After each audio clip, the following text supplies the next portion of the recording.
여러분, 45억을 벌었는데 세금은 고작 3억만 내면 된다는 사실 믿어지시나요? 실제 사례입니다. 서울 강남의 한 아파트 소유자는 10년 전 5억 원에 산 집을 최근 50억 원에 팔았습니다. 순수익 45억 원. 그런데 낸 세금은 약 3억 원. 비율로 따지면 고작 6.7%입니다. 같은 시기 연봉 5천만 원인 직장인이 10년간 번 돈은 5억 원입니다. 그런데 낸 세금은 약 5천만 원. 비율로는 10%가 넘습니다. 45억을 번 사람보다 5억을 번 사람이 더 높은 세율로 세금을 내는 이 기묘한 상황. 댓글로 가장 많이 물어보신 질문이죠. 이게 정말 합법인가요? 네, 합법입니다. 바로 장기 보유 특별공제 때문인데요. 정부가 드디어 이 똘똘한 한 채에 세금 구멍을 막겠다고 나섰습니다. 오늘은 이 논란의 세제 개편안 제대로 파헤쳐보겠습니다. 먼저 배경부터 짚어볼까요? 정부가 최근 부동산 시장 과열을 잡기 위해 초고가 아파트 세금 강화를 검토하고 있습니다. 청와대 관계자는 서울 강남과 한강 주변의 수요를 억제하기 위해 보유세와 양도세 인상 가능성을 시사했는데요. 그런데 왜 하필 지금일까요? 첫째, 강남 집값이 다시 꿈틀대고 있다고 합니다. 최근 3개월간 서울 주요 지역 아파트 가격이 5에서 10% 상승했고 특히 강남 3구는 거래 절벽 속에서도 호가만 계속 올라가고 있죠. 둘째, 조세 형평성 논란이 심화되고 있습니다. 젊은 세대를 중심으로 왜 이래서 번 돈은 세금 폭탄인데 집값 올라서 번 돈은 세금 면제냐는 불만이 폭발하고 있거든요. 사실 이런 시도가 처음은 아닙니다. 2000년대 초반 노무현 정부가 종합부동산세를 도입했고 이명박 정부는 완화했으며 박근혜 정부는 유지했다가 문재인 정부가 다시 강화했죠. 그리고 윤석열 정부는 또 완화했습니다. 마치 시소게임 같은 이 정책, 이번엔 다를까요? 과거엔 왜 실패했을까요? 핵심은 바로 실효성에 있었습니다. 세금을 올리면 집주인들이 매물을 안 내놓고 버티는 현상이 반복됐거든요. 자, 이번 개편안의 핵심을 볼까요?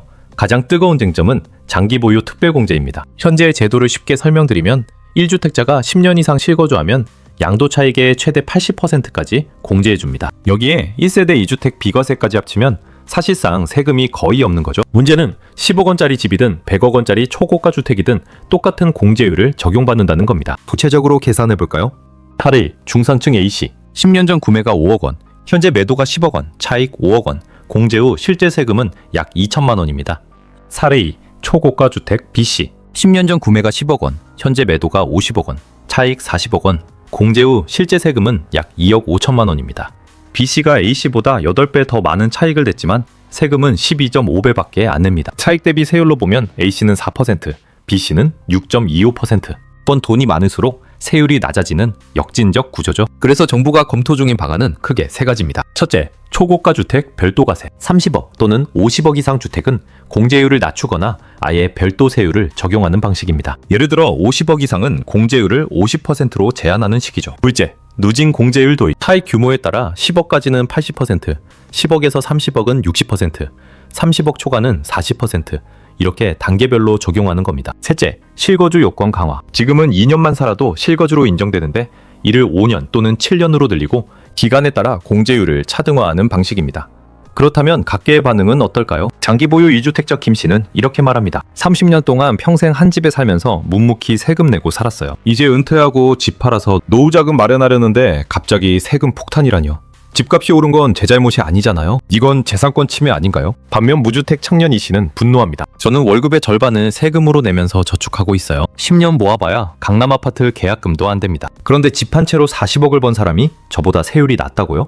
이게 공정한 사회인가요? 부동산 전문가 박 교수는 우려를 표합니다. 세금을 올리면 단기적으로는 매물잠김 현상이 심화될 겁니다. 2017년에서 2018년에도 똑같은 일이 있었죠. 집주인들이 지금 팔면 세금 더 내니까 버티자는 심리로 들어가면서 오히려 가격이 더 올랐습니다. 경제학자 최 박사는 지지 입장입니다. OECD 주요국 중 자산소득에 이렇게 관대한 나라는 없습니다. 미국은 단기 양도 차익의 최고 37%, 영국은 28%를 과세합니다. 한국의 6에서 7%는 지나치게 낮죠. 조세 형평성 차원에서 반드시 개선해야 합니다. 여러분은 어떻게 생각하시나요? 재산권 보호가 우선일까요? 아니면 조세 형평성이 우선일까요? 잠깐, 다른 나라는 어떨까요? 미국은 주택 양도 차익 중 개인당 25만 달러, 부부 합산 50만 달러까지만 비과세이고 나머지는 최고 20%를 과세합니다. 영국은 기본 공제액이 6천 파운드에 불과하고 초과분은 18에서 28%의 세율로 과세하죠. 일본도 장기 보유 우대는 있지만 최소 15% 이상은 과세합니다. 한국처럼 수십억 차익에도 5에서 7%만 내는 구조는 사실상 찾기 어렵습니다. 정부의 이번 세제 개편,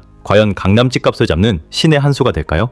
아니면 또다시 부작용만 양산하고 끝날까요? 제 생각엔 핵심은 속도와 범위입니다. 급격하게 올리면 시장 충격이 크고 너무 완만하면 실효성이 없죠. 그리고 초고가 주택만 타깃팅할지 아니면 전체 체계를 개편할지도 중요합니다. 여러분의 의견이 궁금합니다. 댓글로 알려주세요. 첫째, 초고가 주택 세금 강화 찬성하시나요? 둘째, 장기 보유 공제 축소 어디까지가 적정성일까요? 셋째, 집값 안정화 다른 대안은 없을까요? 지금 바로 구독과 알림 설정 눌러주시고요. 좋아요는 영상 제작에 큰 힘이 됩니다. 부동산 세금 어려워 보이지만 알고 나면 내 자산을 지키는 무기가 됩니다. 다음 영상에서 만나요. 감사합니다.